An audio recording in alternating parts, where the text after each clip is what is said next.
나 오늘도 궁금한 게 있어. 뭔데? 민노총 간첩 사건 최종 판결이 나왔잖아. 응. 어쩌다 민노총 간부가 간첩이 된 거야? 이 사건 국정원이 수사할 때부터 내가 몇 년간 취재한 사건인데 궁금해?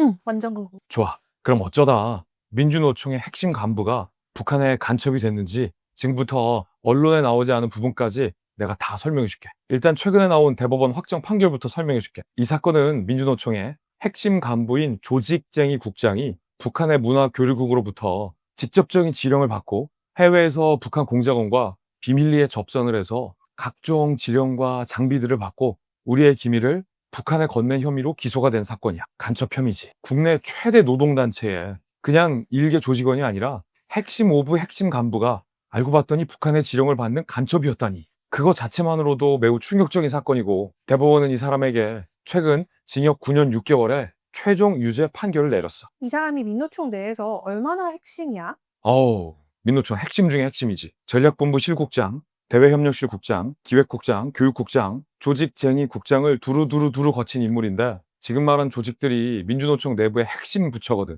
그러니까 이 사람은 약 20여 년간 민주노총의 정책, 조직, 인사, 교육 전반에 막강한 영향력을 행사하던 민주노총의 요직을 두루 거친 간부라고 보면 돼. 이런 핵심 민노총 간부가 북한에 완전히 충성을 한 사건인데 이 국정원과 검찰이 압수수색을 했거든. 그런데 지금까지 국가보안법 사건 중 역대에 가장 많은 북한 지령문과 보고문이 발견이 된 기막힌 사건이기도 해. 이번 사건 압수수색 때 확보된 북한 지령문만 몇 개였는 줄 알아? 한 맞춰봐. 글쎄, 역대 최다니까 한 20개?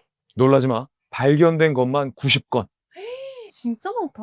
이 정도면 북한의 지령과 명령을 얼마나 많이 수행했는 줄 알겠지. 각종 암호문과 북한에 보낸 비밀통신문 등등 있는 그대로 확보해서 증거가 차고 넘치는 사건이었어. 아니, 국내 최대 노동단체에 그것도 핵심 간부가 북한에 완전히 포섭돼서 충성을 다한 인물이었다는 사실이 너무 소름 끼치지 않아? 지금부터 내가 설명해주는 내용은 국정원과 검찰이 수사한 공소 내용과 대법원의 판결 내용을 모두 입수해서 분석한 내용만을 설명해주는 거야. 바쁜 던질걸도 입수했대. 진짜 충격적이다. 그럼 이 민노총 간부는 언제부터 이 간첩 노릇을 한 거야? 놀라지 마. 20년 전부터. 엥? 검찰 공소장에는 정확히 이 사람이 언제부터 북한에 포섭됐는지는 나오지 않아. 그런데 적어도 20여 년간 북한에 포섭되어 온 관계자인 건 수사로 밝혀냈어. 그걸 어떻게 밝혀냈냐면 북한 공작원이 이 민노총 간부에게 보낸 비밀 지령문에 이 같은 내용이 나와 있거든. 내가 북한의 비밀 지령문을 실제로 입수했거든. 들어봐. 이 지령문은 북한이 2022년 12월 17일에 보낸 내용이야. 우리는 북한이지. 지사장은 북한이 이 민노총 간부를 부른 호칭이야. 우리는 지사장이 총회장님을 받들어. 여기서 잠깐. 총회장님은 김정은을 의미해. 우리는 지사장이 총회장님을 받들어 통일 변혁 운동의 한길을 변함없이 끝까지 걸어가리라고 굳게 확신하고 있으며 20여 년 동안 우리 서로 만나 굳게 손잡고 뜨겁게 포옹하며 밤새도록 따뜻한 동지, 혈육의 정을 나누면서 진지하게 이야기를 주고받던 나날들을 잊지 않고 있음이라는 비밀 지령문을 실제로 보냈어. 이게 암호화되어 전송된 그날의 북한 지령문 내용이야. 여기 보면 혈육의 정을 나눈 지 20여 년이나 됐다고 북한은 쓰고 있어. 그러니까 20년도 넘게 이 민노총 간부는 북한 공작원들과 형제처럼 신뢰를 주고받았던 사이라는 게 드러난 거지. 그런데 이 사람이 2007년부터 민노총의 핵심으로 활동하거든. 그러니까 그 시기와 북한과 혈육처럼 지낸 시기가 정확히 일치하지. 북한의 문화교류국은 이름만 들으면 마치 문화를 교류하는 우리의 문체부처럼 보이지만 사실은 공작부서야. 전형적으로 우리나라의 고정 간첩을 보내는 업무를 하거나 이번 사건처럼 대한민국 내에 북한을 따르고 추종하는 종북 인사들을 포섭하거나 길러내는 업무를 하는 공작부서야.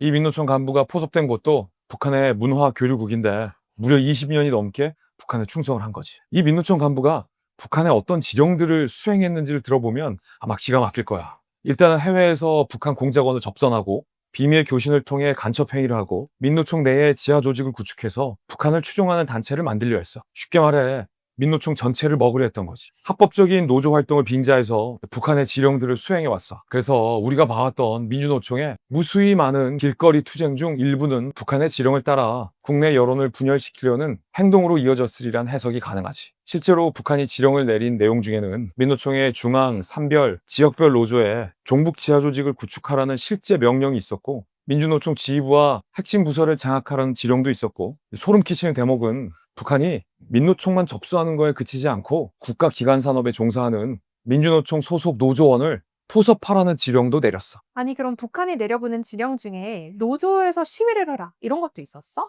당연하지. 그래서 내가 말하는 게 사실 민주노총이 노동자와 관련 없는 시위들을 굉장히 많이 하거든. 민주노총은 특정 정치 진영에 엄청난 영향력을 미치는 정치 집단 그 자체야. 북한이 시킨 시위는 북한 지령에 따르면 당시 윤석열 정부에 반대하는 반정부 투쟁, 반미투쟁, 반일 정서 조작 등등을 지시했어. 이게 북한의 비밀 지령문에 다 나와. 그리고 그대로 시행을 하려 했고. 그러니까 여기서 드러나는 건 북한은 우리가 반정부 투쟁을 하고 미국을 싫어하고 일본을 싫어하는 걸 북한이 원한다는 뜻이지. 그게 북한에게 도움이 되고 이롭다는 의미이기도 해. 앞으로 반미나 반일 감정 부추기는 사람이 있으면 혹시 그 뒤에 북한이 있는 건 아닌지 의심해 봐도 돼. 북한은 왜 민주노총을 장악하려고 했을까? 자, 북한의 입장에 대해서 한번 봐봐. 아까 북한이 원하는 게 뭐라고 했지? 보수 정부의 몰락, 반미, 반일 감정이랬지. 민주노총이라는 국내 최대의 노동단체이자 정치 집단을 북한이 원하는 대로 조종할 수 있다고 생각해봐. 그럼 우리나라 여론을 분열시키고 레프트, 좌파 정치 집단에 엄청난 영향력을 줄 수 있겠지. 특정 정당은 민주노총의 눈치를 엄청 볼 수밖에 없거든. 그래서 아마 기억할 거야. 선거가 끝난 다음에 민노총이 계산서를 청구했다라는 제목의 신문 기사들은 지금 찾아봐도 엄청 많아. 자, 그럼 북한이 민노총을 장악하기 위해 내렸던 지령의 내용들을 한번 볼까? 2019년 3월에 북한이 이 민노총 간부에게 고맙다는 암호문을 내려보내.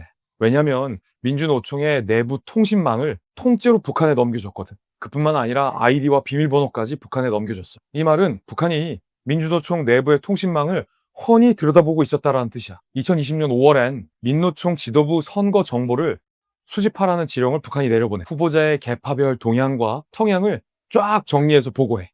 그러자 북한이 차기 민노총 중앙집행부는 북한이 마음에 드는 사람이 당선되게 조장하라고 딱 집어서 지시도 내려. 그래서 이 민노총 간부는 북한이 시키는 대로 북한이 마음에 들어하는 후보와 결탁해서 밀어주기까지 해. 북한의 2020년 11월 뭐라고 보고했는지 알아?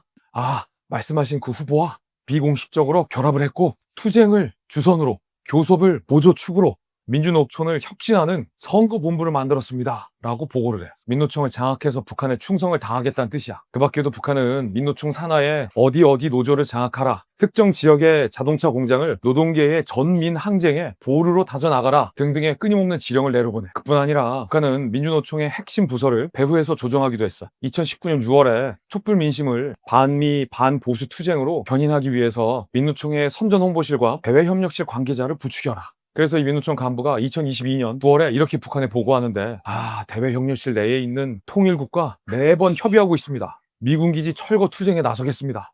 교육사업 같은 경우는 기획실의 부서장들과 비공식적으로 협조하고 있습니다. 라고 북한에 보고까지 해. 이 민노총 간부가 민주노총 내부에서 엄청난 지위에 있었기 때문에 민노총 내부를 북한이 배후에서 원하는 대로 조정할 수 있었던 거지. 그럼 그렇게 포섭된 사람들은 김정은을 뭐라고 불렀어? 정말 황당한 건데 북한의 문화교류국을 본사로 불렀고 민노총 내부에 만들어 놓은 지하 조직을 지사로 불렀어. 북한은 이 민노총 간부를 지사장으로 불렀고 김정은은 본사에서도 초월적 존재라는 의미로 총회장이라고 불렀어. 더 웃긴 건 자기네 민주노총을 영업 일부로 불렀는데 왜 그런 줄 알아? 왜? 북한의 지하 조직 지사에 지도를 받는 조직이라는 의미로 영업 일부로 불렀던 거야. 세상에 민주노총이 북한의 영업 일부로 전락한 순간이야. 비밀 암호 같은 것도 주고받고 했어, 그럼? 그럼 이 대목은 실제로 지금도 북한이 국내에 있는 종북 세력이나 간첩, 단체들과 어떻게 교신을 주고받는지에 대한 부분이야. 먼저 스테가노그래피라는 암호 프로그램과 이를 실행시킬 수 있는 키 파일이 저장되어 있는 SD카드 등등을 해외에서 비밀 접선할 때 건네줘. 이 암호 장비는 주기적으로 제3국에서 접선해서 교체를 해주기도 해. 이것과 관련된 북한 지령문도 내가 입수했는데 2019년 7월 10일 지령문이야. 지사장이 해외에서 북한 공작원을 만나기로 한 5분 전 특정 장소 동상의 우측 계단 옆에서 대기를 하고 있다가 10시 정각이 되면 손에 들고 있던 생수병을 열고 마시는 동작을 하라 라고 지시를 해. 그러면 북한 공작원이 7, 8m 거리에서 손에 들고 있던 선글라스를 손수건으로 두세 차례 닦는 동작을 하겠다 라고 서로 사인까지 정. 그럼 이 민노총을 통해서 우리나라를 해치려는 지령도 내려보냈어? 당연하지. 북한에 충성을 한다는 건 우리나라에 위해를 끼친다는 것과 같은 의미야. 청와대 등 이 주요 국가기관의 송전망을 마비시키기 위해서 자료를 입수해서 올려보내라. 화성과 평택의 제2함대 사령부, 평택 화력발전소, LNG 저장 탱크 배치도 등 비밀 자료를 수집하라는 지령을 내려보내. 실제로 이 민노총 간부 PC에서 평택 미군기지, 오산 공군기지 등등 군사시설의 군용 장비의 동영상과 사진 자료 다수가 발견됐어. 그런데 기억을 되돌려보면 이석기 간첩 사건 때도 이석기가 만들었던 지하 조직이 회의를 하는데 자기들끼리 전쟁 시엔 우리가 나서서 유류 저장고와 철도, 통신시설을 파괴하자라고 논의하기도 했어. 그뿐 아니라 북한이 민노총에게 야, 유튜브 방송을 한번 시작해보는 건 어때? 페이스북 계정을 좀 새로 팔아. 등등의 새로운 홍보 수단까지 제시해. 반미투쟁과 보수 세력 공격의 선봉으로 만들어라. 라는 뉴미디어 활용 지시까지 내려보냈어. 그리고 이 민노총 간부 지사장은 21대 총선 국회의원 당선자들의 휴대전화 번호를 북한에 전달하기까지 했어. 다행히 이 사건은 민노총 간부에게 대법이 9년 6개월에 유죄를 확정하면서 일단락이 됐는데, 하지만 우리 사법부의 판단은 매우 아쉬워. 1심에선 이 사람이 만든 지하 조직의 실체까지 인정해서 징역 15년을 선고했는데 2심과 3심 판사들이 지하 조직을 입증하는 증거가 부족하다는 이유로 6년이나 깎아준 거야. 이렇게 차고 넘치는 북한 지령문이 나왔는데도 말이지. 이 사건은 국정원과 검찰이 북한의 간첩을 수사할 수 있는 대공 수사권이 있었기에 가능했던 수사였어. 해외에서 북한 공작원과 비밀리에 접선하는 순간을 잡아낼 수 있었던 건 온전히 국정원의 수사 역량 덕분이었다. 그리고 국내 지하 조직의 실체와 북한 지령문을 압수수색을 통해 확보할 수 있었던 것도, 그리고 재판에 넘길 수 있었던 것도 검찰 내의 간첩 수사 역량 덕분이었어. 국정원과 검찰이 북한이 보낸 암호문을 모조리 해독해냈으니 아마 북한이 가장 두려워하는 두 조직은 국정원과 검찰일 거야. 그런데 지금은 불행히도 현 정부와 지난 진보 정권이 국정원에게 대공수사권을 박탈시켰어. 그리고 이제는 검찰 자체를 없애버렸어. 이제 국정원과 검찰은 북한 간첩을 수사할 수 없어. 검찰 자체가 사라져버렸으니까. 아마 북한 김정은이 이걸 보면서 가장 좋아하고 있을 거야. 그런데 과연 북한이 민주노총에만 간첩을 내려보냈을까? 여기까지 알면 민주노총 간부가 왜 북한의 간첩이 됐는지 다 알았다고 보면 돼. 야, 진짜 심각한 사건이다. 이렇게 자세하게 얘기해 주는 건 진짜 여기밖에 없는 것 같은데? 오늘도 고마워요.